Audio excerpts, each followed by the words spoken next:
തിരുവനന്തപുരത്ത് ജനറൽ ആശുപത്രിക്ക് സമീപം മദ്യലഹരിയിൽ ഓടിച്ച കാർ നിയന്ത്രണം വിട്ട് ഡിവൈഡറിൽ ഇടിച്ച് എതിർവശത്തു നിന്നു വന്ന ബൈക്കിലും ഓട്ടോയിലും ഇടിച്ച അപകടം. ബൈക്ക് യാത്രികന്റെ കാൽ പൂർണ്ണമായും മുറിഞ്ഞുപോയി. അപകടത്തിൽ ഓട്ടോയിൽ ഉണ്ടായിരുന്നവർക്കും ബൈക്ക് യാത്രക്കാരനും പരിക്കേറ്റു. ചടയമംഗലം സ്വദേശി സിദ്ധാർത്ഥനാണ് കാർ ഓടിച്ചത്. കാച്ചാണി സ്വദേശി അനന്തകൃഷ്ണനാണ് ഒപ്പമുണ്ടായിരുന്നത്. ആ ദൃശ്യങ്ങൾ കാണാം. നിയന്ത്രണം വിട്ട വണ്ടി ഇടിച്ചു മറിയുന്നതിൻ്റെയും തൊട്ടടുത്ത് ബൈക്ക് യാത്രികനെയും ഓട്ടോറിക്ഷയും ഒക്കെ ഇടിക്കുന്നതുമൊക്കെ പോകുന്നതുമൊക്കെ ഈ അപകടത്തിന് ശേഷമാണ്. അവിടെ വെച്ച് നിയന്ത്രണം നഷ്ടപ്പെടുകയായിരുന്നു. ആ വളവിൽ വെച്ച് നിയന്ത്രണം നഷ്ടപ്പെട്ട് പ്രേക്ഷകർ കാണുന്ന മാർക്ക് ചെയ്തിരിക്കുന്ന കാറാണ് അപകടത്തിൽപ്പെട്ടത്. സൈഡിൽ വരിയിൽ തട്ടിയിട്ടാണ് ആദ്യം വാഹനത്തിന് നിയന്ത്രണം നഷ്ടപ്പെടുന്നത്. ഓട്ടോയിലും സ്കൂട്ടറിലുമാണ് പിന്നീട് ഈ കാർ പോയി ഇടിക്കുന്നത്. ഗോകുൽനാഥ് ഉണ്ട് കൂടുതൽ വിവരങ്ങളുമായി. ഗോകുൽനാഥ്, ഇത് എപ്പോഴായിരുന്നു സംഭവം?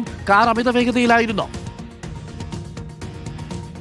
തിരുവനന്തപുരത്ത് ജനറൽ ആശുപത്രിക്കും പാറ്റൂർ ജംഗ്ഷനും ഇടയിലുള്ള ഈ വഴിയിലാണ് ഇപ്പോൾ നിലവിൽ ഈ അപകടം നടന്നെന്നുള്ളതാണ്. അമിത വേഗത്തിലെത്തിയ ഫിയറ്റ് കാറാണ് നമ്മളിപ്പോൾ ഈ ദൃശ്യത്തിൽ കാണാം. ഒരു കൊടും വളവ്, ആ കൊടും വളവിൽ അമിത വേഗത്തിലെത്തിയ കാർ ഈ ഡിവൈഡറിനെ മറികടന്നുകൊണ്ട് എതിരെ സഞ്ചരിച്ചിരുന്ന ഓട്ടോയിലും അതേപോലെ തന്നെ ഇരുചക്ര വാഹനത്തിലുമാണ് ഇടിച്ചത്. ആ ദൃശ്യങ്ങൾ കണ്ടാൽ അതിൻ്റെ ഭീകരത മനസ്സിലാകും. ഓട്ടോ പൂർണ്ണമായും തകർന്നിരിക്കുന്നു. മാത്രമല്ല ആ ബൈക്കും പൂർണ്ണമായും തകർന്നിട്ടുണ്ട്. ബൈക്ക് യാത്രികൻ്റെ കാൽ അറ്റ് നമ്മൾ ഈ കാണുന്ന ഈ ബിൽഡിംഗ് എന്ന് പറയുന്നതിനപ്പുറത്തേക്ക്, ഈ മതിലിനപ്പുറത്തേക്ക് സെമിത്തേരിയാണ്. ആ സെമിത്തേരിയിൽ നിന്നാണ് ഈ യുവാവിൻ്റെ കാൽ കിട്ടുന്ന ഒരു ഘട്ടം ഉണ്ടായിരുന്നുള്ളതാണ്. അത്രത്തോളം വലിയ ഭീകര ദൃശ്യങ്ങളാണ് ഇപ്പോൾ ഈ അപകടത്തിൻ്റെ ദൃശ്യങ്ങൾ എന്ന് പറയുന്നത്. മാത്രമല്ല ഈ കാർ ഓടിച്ചിരുന്നവർ അമിതമായി മദ്യപിച്ചിരുന്നു എന്നുള്ളതിൻ്റെ തെളിവുകളൊക്കെ ഉണ്ട്. കാറിനുള്ളിൽ മദ്യക്കുപ്പികളും അതേപോലെ തന്നെ മിനറൽ വാട്ടറും പിന്നെ ഭക്ഷണ വസ്തുക്കൾ അടക്കമുള്ളവ ഉണ്ടായിരുന്നു. അമിതമായി മദ്യപിച്ചിരുന്ന 2 പേരാണ് ഈ വാഹനം ഓടിച്ചതെന്നുള്ളതാണ്. എന്തായാലും ഈ ഓട്ടോയിൽ 4ഓളം പേരുണ്ടായിരുന്നു. 4 പേരും ഇപ്പോൾ ജനറൽ ആശുപത്രിയിൽ പ്രവേശിപ്പിച്ചിരിക്കുകയാണ്. എല്ലാവരുടെയും നില ഗുരുതരമാണെന്നുള്ളതാണ്.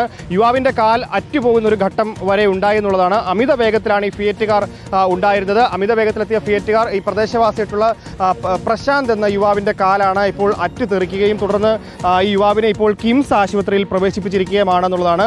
വലിയ അപകടം 6:25 കൂടിയാണ് അപകടം നടന്നത്. നമ്മൾ ആ CCTV ദൃശ്യങ്ങൾ കാണുമ്പോൾ കൂടുതൽ വ്യക്തമാണ് എങ്ങനെയാണ്, എത്ര വേഗത്തിലാണ് ഈ വാഹനം വന്നതെന്നും എത്ര അശ്രദ്ധമായിട്ടാണ് വാഹനം ഓടിച്ചതെന്നും ഉള്ളത്. പ്രത്യേകിച്ച് ഇതൊരു കൊടും വളവാണ്. അതായത് ജനറൽ ആശുപത്രി റോഡിൽ നിന്ന് എയർപോർട്ടിലേക്ക് പോകുന്ന പ്രധാന റോഡാണ്. അതുകൊണ്ട് തന്നെ വലിയ തിരക്കുള്ള ഒരു പ്രദേശം കൂടിയാണ്.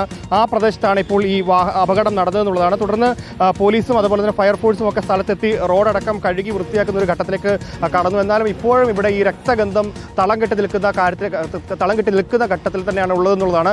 വലിയ അപകടമാണ്. നമ്മൾ ഈ ദൃശ്യം കണ്ടു കഴിഞ്ഞാൽ വളരെ പ്രകടമായി തന്നെ വ്യക്തമായി തന്നെ മനസ്സിലാകും.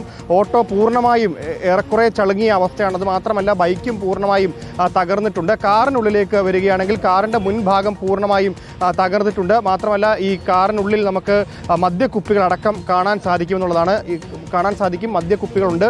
അത് മാത്രമല്ല ഇവർ മദ്യപിച്ചുകൊണ്ടാണ് വന്നതെന്നുള്ളതിൻ്റെ തെളിവുകളൊക്കെ തന്നെ ഉണ്ട് എന്നുള്ളതാണ്. CCTV ദൃശ്യങ്ങൾ പോലീസ് ശേഖരിച്ചുകൊണ്ടിരിക്കുകയാണ്. പലയിടത്തെയും CCTV ദൃശ്യങ്ങൾ ശേഖരിക്കുന്നുണ്ട്. റോഡിൽ നിർത്തി വാഹനം ഇട്ടിരുന്ന ശേഷം മദ്യപിച്ച ശേഷമാണ് ഈ കൊടും വളവിൽ അമിത വേഗത്തിൽ വാഹനം എടുത്തതെന്നുള്ളതാണ് പോലീസിന് ഇപ്പോൾ ലഭിക്കുന്ന പ്രാഥമികമായിട്ടുള്ള വിവരം. എന്തായാലും അമിതമായി മദ്യപിച്ച് കൊണ്ട് വാഹനം ഓടിച്ചത് മൂലമുണ്ടായ ഒരു അപകടം തന്നെയാണെന്നുള്ളതാണ്. പോലീസ് ഇപ്പോൾ നിലവിൽ ഈ വാഹനം ഓടിച്ച 2 പേരെയും കസ്റ്റഡിയിൽ എടുത്തിട്ടുണ്ട്. അവരെ വൈദ്യപരിശോധനയ്ക്കായി ജനറൽ ആശുപത്രിയിലേക്ക് മാറ്റിയിട്ടുമുണ്ട് എന്നുള്ളതാണ്. എന്തായാലും വലിയ അപകടമാണ്. ഇതിലാണിപ്പോൾ യുവാവിൻ്റെ കാലറ്റ് പോകുന്ന ഒരു സാഹചര്യം ഉണ്ടായത്. നമ്മൾ ഈ ദൃശ്യങ്ങളിൽ കാണുന്നത് പോലെ തന്നെ വലിയ കൊടുംവളവ്, ആ കൊടുംവളവിലാണ് അമിത വേഗത്തിൽ പാഞ്ഞെത്തി